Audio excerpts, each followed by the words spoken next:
Hey everyone, welcome to my channel. In the last video, we have learned about bail, where we also discussed about Article 21. Now today, we are going to understand the whole concept of the most important provision, Article 21 of the Indian Constitution. Article 21, which guarantees the right to life and personal liberty. This article also known as core of the fundamental right. इसका impact Indian legal system के हर aspect पर पड़ता है. Article 21 states that no person shall be deprived of his life or personal liberty except according to procedure established by law. It means that किसी भी person की life या उसकी personal liberty उससे बिना किसी वैलिड लीगल प्रोसेस के छीनी नहीं जा सकती. And this right applies to every individual, including foreigners, which makes it universal in nature. And this fundamental right given under Part 3rd is available to every person, citizens or foreigners. And this article known as Third of Fundamental Right. इस article को third of fundamental right के नाम से भी जाना जाता है. So under this article, there is two rights, right to life and right to personal liberty. Initially, Article 21 was interpreted in a narrow and restrictive manner, as seen in the A.K. Gopalan case. लेकिन बाद में Maneka Gandhi versus Union of India के case में Supreme Court ने कहा कि procedure established by law सिर्फ कानूनी होना ही काफी नहीं है, बल्कि जस्ट, फेयर एंड रीजनेबल भी होना चाहिए. This judgment was a milestone जिसने आर्टिकल 21 को एक लिविंग एंड एक्सपेंडिंग राइट बनाया. Now come to the point, right included under article 21 in expanded form. Okay, over the year judiciary ने कई ऐसे राइट्स को आर्टिकल 21 के अंडर इंटरप्रेट किया है जो किसी इंसान की डिग्निफाइड लाइफ के लिए जरूरी है. अब हम एक एक करके इसके अंडर इंक्लूड राइट्स को जानेंगे. ठीक है, फर्स्ट है right to live with human dignity. इसका मतलब है प्रत्येक व्यक्ति को मान सम्मान के साथ जीने का अधिकार प्राप्त है. सेकंड है राइट टू प्राइवेसी. ये राइट इंश्योर करता है कि एक व्यक्ति अपने पर्सनल अफेयर्स जैसे कि communication, health, information, family matters और पर्सनल चॉइसेस को कॉन्फिडेंशियल रख सकता है. अगला है राइट टू रेपुटेशन. इस राइट के अकॉर्डिंग रेपुटेशन एक इंसान के सम्मान का हिस्सा है. किसी व्यक्ति के छवि या नाम खराब करना उसके आर्टिकल 21 के अधिकार का उल्लंघन है. Right against illegal detention. Illegal detention means जब किसी पर्सन को बिना अरेस्ट वारंट के, बिना जुडिशियल ओवरसाइट के या बिना प्रॉपर प्रोसीजर के रोका या बंद करके रखा जाता है.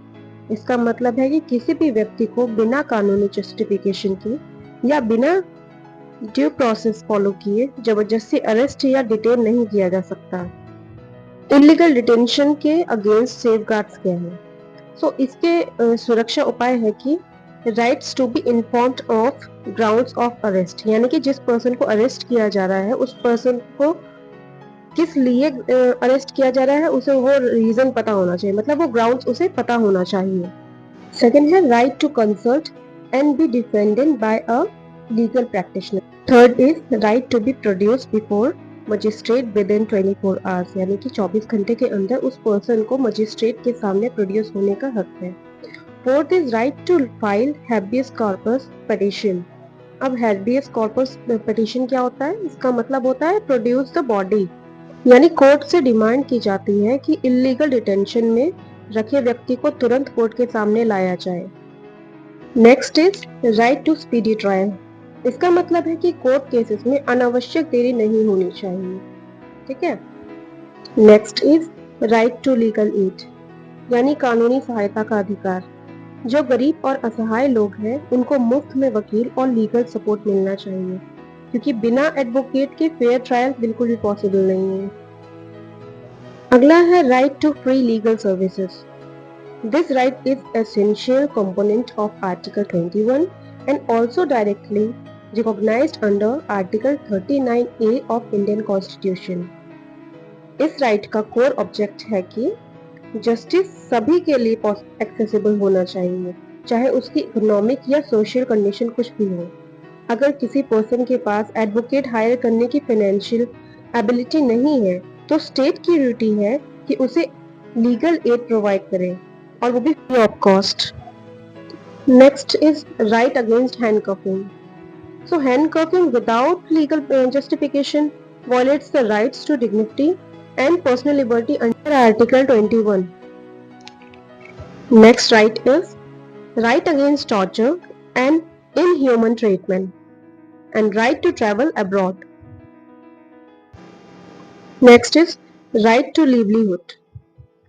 ये राइट इंश्योर करता है कि हर व्यक्ति को अपनी रोजी रोटी कमाने का अधिकार है। और राइट्स हैं जिसे हम जल्दी से कवर कर लेते हैं।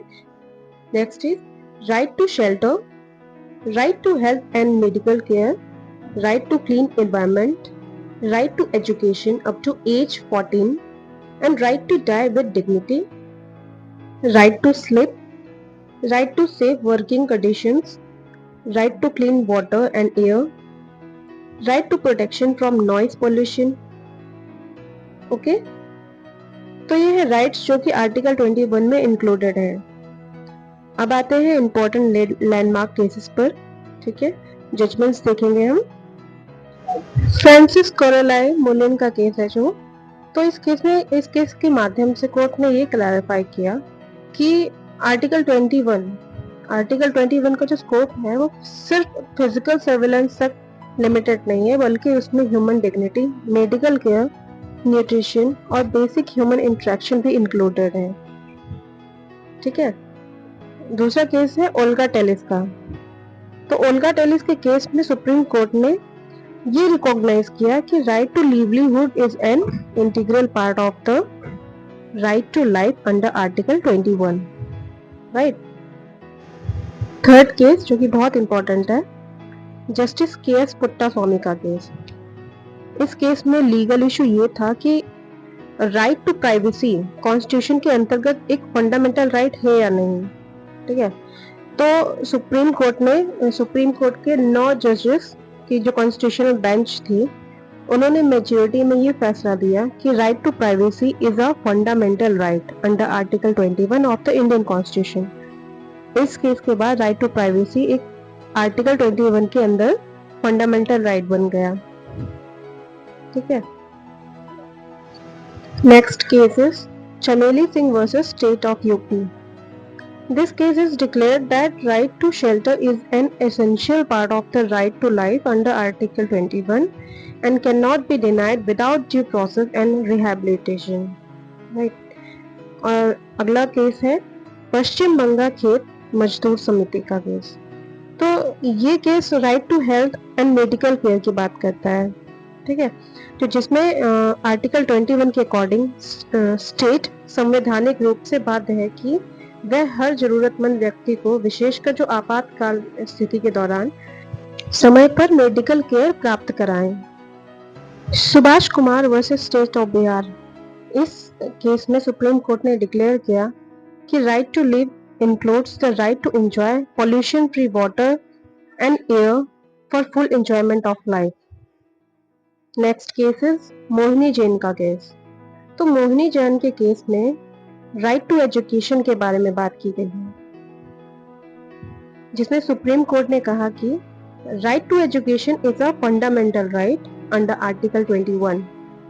शिक्षा हर व्यक्ति के जीवन का विकास का मूल आधार है, इसे केवल अमीरों तक ही सीमित नहीं किया जा सकता। तो इसलिए सुप्रीम कोर्ट ने एजुकेशन को 6 से 14 साल के हर बच्चे तक, जो भी बच्चे हैं 6 से 14 तक, तो उन सभी के लिए फ्री और कंपलसरी एजुकेशन प्रोवाइड की है, और इसे आर्टिकल 21 के अंडर फंडामेंटल राइट प्रदान किया गया है। हर बच्चा स्कूल जाएगा, पढ़ेगा और आगे बढ़ेगा, यही आर्टिकल 21A का मेन लक्ष्य है। हुसैन आरा खातून का केस स्पीडी ट्रायल के बारे में बात करता है। तो इस केस के तहत ये स्टैब्लिश किया गया कि स्पीडी ट्रायल और फ्री लीगल एड आर्टिकल 21 के एसेंशियल पार्ट्स हैं और किसी को बिना ट्रायल के लंबे समय तक जेल में नहीं रखा जा सकता क्योंकि ये अनकॉन्स्टिट्यूशनल है। Khatri versus state of Bihar. ये केस उस समय का है जब भागलपुर बिहार के जेल में पुलिस ने कुछ अंडर ट्रायल कैदियों की आंखों में तेजाब डालकर उन्हें अंधा कर दिया था। यह ह्यूमन राइट्स का वॉयलेशन है। तब सुप्रीम कोर्ट ने इस घटना का स्वतः संज्ञान यानी कि सो मोटो कॉग्निजेंस लिया। इन पीड़ितों को ना तो वकील मिला न ही समय पर मेडिकल ट्रीटमेंट। तो इस केस में सुप्रीम कोर्ट ने जजमेंट दिया और कहा the right to free legal aid is a fundamental right under Article 21. Free legal aid is not a charity, it is a constitutional obligation of the state. अगर कोई आरोपी गरीब है और वकील नहीं रख सकता तो स्टेट को अदालत में पेश होते ही उसे वकील देना होगा। किसी आरोपी को बिना वकील दिए मुकदमा चलाना आर्टिकल 21 का वायलेशन है। इवन आज भी ये डिसीजन क्रिमिनल जस्टिस सिस्टम में एक स्ट्रॉन्ग एग्जाम्पल है पुअर एक्यूज पर्सन के हक में। ठीक है, अगला केस है D K Basu versus state of Bengal. ये case right against torture and custodial violence की बात करता है। इस केस में सुप्रीम कोर्ट ने जजमेंट दिया और कहा custodial violence is a direct attack on human dignity and article 21। DK Basu के केस में अरेस्ट और डिटेंशन के टाइम सिटीजन के फंडामेंटल राइट को प्रोटेक्ट करने के लिए क्लियर और 11 मैंडेटरी गाइडलाइंस जारी किया जो आर्टिकल 21 की बाउंड्री को स्ट्रांगली इन्फोर्स करती है। अगला केस है common cause versus Union of India. इस केस के तहत सुप्रीम कोर्ट ने right to die with dignity को आर्टिकल 21 के तहत मान्यता दी है। इस केस में कॉमन कॉज नाम की एक एनजीओ ने सुप्रीम कोर्ट में एक याचिका दायर की जिसमें ये मांग की गई कि टर्मिनली इल और परमानेंटली वेजिटेटिव स्टेट में पड़े मरीजों को लाइफ सपोर्ट हटाने और पैसिव एथेनेसिया का अधिकार दिया जाए। टर्मिनली इल का मतलब है कि ऐसा व्यक्ति जो बहुत बीमार है और जानलेवा बीमारी से जूझ रहा हो जिसका इलाज संभव ना हो, और परमानेंटली वेजिटेटिव स्टेट का मतलब है ऐसा व्यक्ति जो देखने में तो जीवित है लेकिन उसका माइंड काम नहीं कर रहा। इस याचिका का उद्देश्य right to die with dignity को आर्टिकल 21 के तहत मान्यता दिलाना था। इस केस के तहत सुप्रीम कोर्ट ने इसे फंडामेंटल राइट के रूप में स्टैब्लिश किया और कहा जब किसी व्यक्ति की रिकवरी इम्पॉसिबल हो और वह केवल मशीन पर ही जिंदा हो तो उसे इच्छा मृत्यु यानी कि पैसिव एथेनेसिया चुनने का अधिकार है, और इसके साथ ही लिविंग विल यानी कि एडवांस डायरेक्टिव को भी मान्यता दी, यानी कोई व्यक्ति पहले से यह लिख कर छोड़ सकता है कि वह फ्यूचर में किसी भी हालत में आर्टिफिशियल लाइफ सपोर्ट पर न रखा जाए। इस केस के बाद भारत में पहली बार सुप्रीम कोर्ट ने स्पष्ट किया और कहा जीवन का अधिकार केवल जिंदा रहने का अधिकार नहीं है बल्कि सम्मान के साथ मरने का अधिकार भी है, और इस तरह right to die with dignity को एक फंडामेंटल राइट के रूप में एस्टैब्लिश किया गया। I hope you all understand जो भी हमने अभी तक पढ़ा और समझा। जाते जाते एक क्वेश्चन छोड़कर जा रही हूँ, उसका आंसर आप लोग कमेंट सेक्शन में जरूर दीजिएगा। चैनल को लाइक, सब्सक्राइब और शेयर करना मत भूलिएगा। मिलते हैं नेक्स्ट वीडियो में। Bye bye.